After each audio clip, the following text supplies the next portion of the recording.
Okay, hello RB Bass fans. Mike Rogers, RB Bass Angler here. I was out checking my engine out, doing a lot of my pre-stuff that I do before and after all the tournaments. And I thought I would share with you some basic knowledge that I know of this engine. I'm one of those guys that know absolutely nothing about marine engines, and a lot of the stuff that I've learned over the last couple of years was either taught to me by Mike Tremont or Sean Wayman, Chris Perez, some of our RB anglers, a lot of YouTube stuff. I look on there, learn stuff as I can go, because my mechanic can't always get me into his schedule. And sometimes when you need him at the most, he's booked 90 days out and you're pretty screwed. Last year at a Clear Lake tournament, my fishing partner Chris Perez and I were on a good bite, and had made a run and got our 5 fish in the boat right off the bat, and we had several other places just like it that we were going to. Fired up the boat, stepped on it, and we smelled fuel everywhere. It would sputter. We couldn't get on pad. No matter what we did. It's one of those things you can only do so much mechanic wise and fix. I felt bad about it, but there's nothing I can do. When we pulled it, after we took hours to get back in to the launch because we were way up north, and of course we didn't get to fish her, so I think we fished 2 hours out of the 9 and weighed in early. But here on board, if you can see, this is your fuel water sensor is right here, and it's a nylon net, and electrical sensors goes through the middle of it. Here's the hook up to it, and you just pop this off and undo this, and it comes out. Fuel was just pouring out of this thing every time you stepped on the pedal. So it's no wonder we weren't getting anything. And what I've learned is that this electrical unit that goes through this nut here, you wonder how it can stay in there. Well, there's a gel. There's a gel in there that holds that wire center inside the nut. After some time, the components of the gasoline here break that down, unbeknown to me, and it makes the water shoot out through there. It just dissolves this thing. That's what I'm trying to get at. So I got another one. I'll put it in there. It's a simple, easy fix. Even I can do it. But something you might want to think about is that you might want to keep your old one, because the unit's good, the sensor's good and stuff like that. It's just the gel in there that dissolved.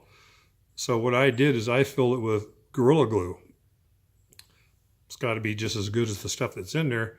And if anything, if the other one goes out, you have a backup that at least gets you through the tournament or back to the shop.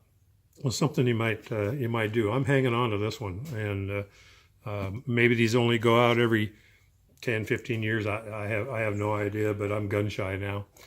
The second thing is that I've also learned is that this here, your onboard oil tank, this is the sensor here for it, your electrical hookup.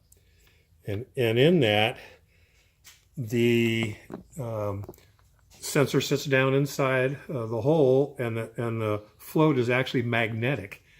And so when it drops and the oil tank drops and stuff, it sends a signal to your unit and tells you, dude, you're low on oil, and of course your alarms go off. I learned this because Chris Perez and another good buddy, Ryan Hall, borrowed the boat to fish one of the tournaments last year, and straight away out of the chute it beeps on him, and he gives me a call. And as soon as I get a call, I know there's something wrong. I didn't have a suggestion other than there might be water on the fuel.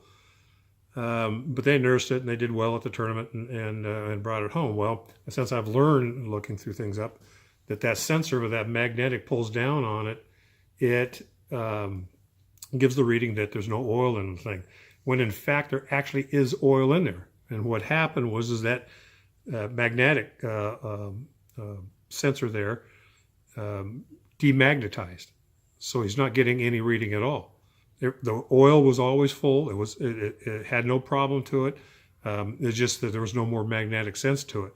So again, what I did, and I found this out by pulling it out, and I went to the house and I pulled out a little, or took off the refrigerator. Where's it? A little turtle door magnet, and with that sensor out, the beeping is going on. I put the magnet to it, and the beep stops. It's telling it that it's full. Pull the magnet away, and it starts beeping again. So that magnetic sense in there went bad. Unfortunately, it's not replaceable. You actually have to replace the whole onboard oil tank that comes with a new sensor. But being gun shy again, guess where my little turtle is? It's going to be inside my toolkit here of the boat. So if we are on the water and that happens again, at the very least, I can take it out and attach, pull the sensor out and attach that magnet to it to stop the beating, knowing that the onboard oil tank is full. And again, at least it gets you going, maybe get you back to where you're going, or you can continue fishing your tournament. Just little tips that I thought would help you out. You guys go out and have fun fishing, and be careful on the water. Take a kid fishing. See ya.